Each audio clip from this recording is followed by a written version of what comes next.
Hello, ladies and gentlemen, and welcome to another episode of Raw Politics. In this episode, we dissect who is the real Mount Kenya kingpin.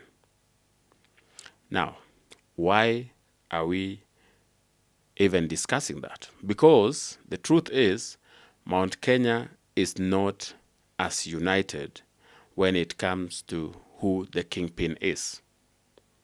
If you went to a place like Chinga Odhaya in a kiosk, bought tea, and asked who was the Mount Kenya kingpin, they would gladly tell you that their kingpin is Rigathi Gachagua. But if you came to a place like Kiambu, Ruiru, and you are asking who is the Mount Kenya kingpin, somebody would gladly tell you our kingpin is Uhuru Kenyatta. But if you move to Embu or Meru or a certain kiosk in Tharaka and ask who was the kingpin, they would tell you it is Kindiki Kithure. And since we can't have three kingpins for a region or spokesperson for a region, we want to answer the question, who is the real kingpin? If that is some subject you are interested in, hang on. And if you are watching for the first time, just take a moment, subscribe to this channel so that you don't miss subsequent videos. Let us jump right into the subject of the day. Like I said, different people from Mount Kenya will give you different answers as to who is their kingpin. Some will tell you Uhuru is our kingpin. Others will confidently say Rigathi is their kingpin. And yet we have also a group that will say Kindiki Kithure, the current deputy president, is their kingpin. And by Mount Kenya, I mean former Central Province, Upper Eastern, and diaspora like part of Laikipia and part of Nakuru. You go to these people, and chances are that you will end up with these names being floated as the spokesperson for the region. How did Mount Kenya get to this point? Because remember, in the history of politics, Mount Kenya has had a single spokesperson. There was a time that Matiba was the spokesperson of the region. Then there came a time when Kibaki, between 2022 and 2012, that Kibaki was the spokesperson of the region. And then Uhuru took over as the spokesperson from 2013 up to 2018. And I'm not taking it to 2022 because after 2018, having had an handshake with Raila Odinga, Mount Kenya parted ways with Uhuru Kenyatta. And so this is where the confusion started. Because for the first time in their political history, the region did not have a spokesperson. In fact, they gladly said that moving forward, their spokesperson was one William Ruto. But as you know, in real politics, it was just a matter of time before they looked for someone who was speaking their language and understanding their needs to be their spokesperson. And so Uhuru Kenyatta, after the election of William Ruto, tried to fill in this gap. He tried to go back and reclaim his title of the spokesperson of the region. This didn't work because Rigathi Gachagua very fast destroyed Uhuru Kenyatta on the ground. He made sure that any remnants of Azimio in Mount Kenya were neutralized, politically speaking.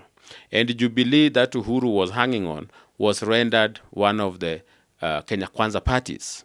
So Uhuru found himself even fighting for the control of Jubilee, and having seen that it was not worth his time, Uhuru left the country. Rigathi, seeing this opportunity, started to speak for the people. He started to contradict his boss and told his people that the reason as to why he was doing this was to show them that he was keen about their interest, and that the only differences they're having with Ruto is because he wants the good thing for Mount Kenya and Ruto does not. So painting Ruto dark and painting himself better, within a short time, Mount Kenya found the spokesperson they were looking for. Interestingly, Rigathi Gachagua decided to tell the same people in Mount Kenya that Uhuru Kenyatta was the kingpin. that he was very sorry for the things he did to Uhuru Kenyatta, that he was very wrong. He never understood Uhuru Kenyatta when Uhuru Kenyatta told them never to go to Ruto, that now he was remorseful and he was regretting every step he had made, and told the people that their leader, the leader of Mount Kenya, and I quote verbatim, Uhuru Kenyatta is our king. So the people are confused. You fought Uhuru Kenyatta when Uhuru Kenyatta was trying to be our spokesperson after the election of Ruto. Then you became our spokesperson. Before we can even wrap our head around this, you are now telling us that Uhuru Kenyatta was right, that you are wrong, and Uhuru Kenyatta is the kingpin. So you see, that is why some people will tell you Rigathi Gachagua is their kingpin, and others will tell you Uhuru Kenyatta is their kingpin. But here comes Kindiki. The Mount Kenya leaders, the elected leaders, almost 80% of them made a declaration that their spokesperson for the region is none other than Professor Kindiki Kithure, the current deputy president. And this they made before even an impeachment motion against Rigathi Gachagua was tabled. And so when it was tabled and Rigathi Gachagua was removed, he was replaced by the spokesperson that the leaders had picked. Ladies and gentlemen, you have three leaders here. You have Rigathi Gachagua, who told the people that Ruto hated him because he was fighting for their right. And Mount Kenya embraced him as their son and their new spokesperson. Because I told you they had to fill in the void. They lost a spokesperson in Uhuru Kenyatta in 2018, and between that 2018 and 2022, Mount Kenya was without an official spokesperson, and so they were looking for one. When Uhuru Kenyatta tried to fill in the gap, Rigathi destroyed him. And after Rigathi destroyed him and Rigathi took over, the same Rigathi told them that Uhuru Kenyatta was the kingpin, that Uhuru Kenyatta was right. So you have those who believe in Rigathi, you have those who believe in Uhuru Kenyatta. Though Uhuru Kenyatta has not come forward and told them he was interested in politics anymore. Okay? So that is the quagmire, political quagmire the people of Mount Kenya find themselves in. They have a spokesperson that was anointed and appointed by the elected leaders, over 80% of them. That is Professor Kindiki Kithure. The region also has a spokesperson that is yet to confirm whether he's interested in the new title he's given. That is one Uhuru Kenyatta. And then they have a spokesperson who they thought was the right guy, but who has also told them that he supports Uhuru Kenyatta. So that is where they find themselves. The question we want to answer is, based on reality, who currently qualifies as the Mount Kenya kingpin? When you are looking for a spokesperson, most of the time the spokesperson or the kingpins have political power to get things done. That is why Luo Nyanza and parts of Western have had Raila Odinga as their spokesperson. You've seen Raila Odinga at leadership position. And note that even when Raila Odinga has lost election, he has tried his level best to be in terms with government, the prevailing government, so that at least as a spokesperson, he can get things done. What qualifies somebody as a spokesperson, an effective one, not the one that is misleading you, an effective one, is his ability to bargain for you at the national table. Okay? And the person who can bargain for you at the national table is somebody who has power or who is close to power. That is why, even though Kalonzo Musyoka was not happy with the handshake between Uhuru Kenyatta and Raila Odinga in 2018, he never opposed it. He did not make himself an opponent of what Raila was doing. Why? Because as the spokesperson for Canvas, Kalonzo Musyoka wanted to be in a position where he could bargain for his people or with his people, whichever works. They are spokespersons, they are kingpins who bargain for their people. They are kingpins who bargain with their people. But for you to be at a position of bargaining, you must be either close to power or in power. And the person who is not just close to power, but in power from Mount Kenya is none other than Professor Kindiki Kithure. So the substantive spokesperson, the one that is, let's say, the legitimate spokesperson, as of now, is Kindiki Kithure. Now, we have something called the popular spokesperson.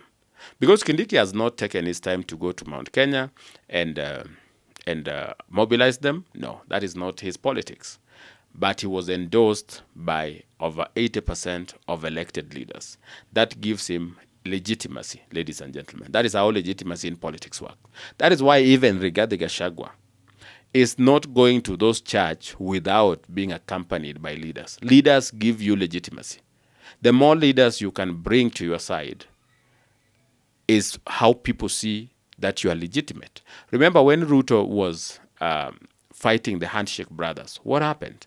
He made sure that he had elected leaders on his side. That is why it was even impossible to impeach him. Even when Uhuru wanted to impeach him as early as 2019, he couldn't get the 2/3. So he just decided that let me just frustrate him because I can't get rid of him. Let me just frustrate him. But how? How did Ruto manage that? Because he had the legitimacy given to him by leaders. Currently, Rigathi Gachagua struggles to get even 5 or 10 MPs to accompany him. In terms of legitimacy that you get from leaders, ladies and gentlemen, I can tell you that Professor Kindiki Kithure is the substantive spokesperson of the region. It is Kindiki Kithure that can say what the region needs and it would be understood. Not because he's the one who has decided. It is the elected leaders who are elected by the people who have said that this is our spokesperson. And don't let anybody lie to you that elected leaders don't matter. Even Raila Odinga, as influential as he is in Luoland, whenever he goes to any meeting, you would find Raila Odinga with elected leaders. Why? Why can't he just go alone? Even when he is going to Homa Bay, whether he's going to Kisumu, why can't he just go alone, even when he is visiting the coast? Because having elected leaders around you gives you legitimacy. It is what the people on the ground look at and they say, okay, fine, this guy speaks for us because the people we elected have also endorsed him. In Mount Kenya, I said we have a challenging situation because the person that the leaders have endorsed may not be the person that a significant majority of the population has endorsed. And the only advantage Kindiki has is that Kindiki, unlike Rigathi and Uhuru, who you don't know who is the spokesperson, Kindiki already has legitimacy in terms of the support he got and the endorsement he got from the elected leaders. As for Uhuru, he's been anointed by Rigathi as the spokesperson, yet he has never taken up that offer. He's never even showed interest. So you never know whether he's going to come and compete and start speaking for the Kikuyu people, or he will just take his role as a peace envoy and focus on international matters. As for Rigathi, he was to be the spokesperson, but he's the one who has told these people that I'm taking you to Uhuru Kenyatta. So you see there's that confusion between the two. The only person where the only area where there is no confusion is as to whether the elected leaders have agreed on who their kingpin is. So the people are still confused. Is it Uhuru or is it Rigathi? But as for the elected leaders from Mount Kenya, their spokesperson is the Honorable Professor Kindiki Kithure, the current Deputy President of the Republic of Kenya. I hope I answered that, ladies and gentlemen. If you found this useful, let me know in the comment section. And also, don't forget to like this video and share it with your friends. Otherwise, let us meet in the next video.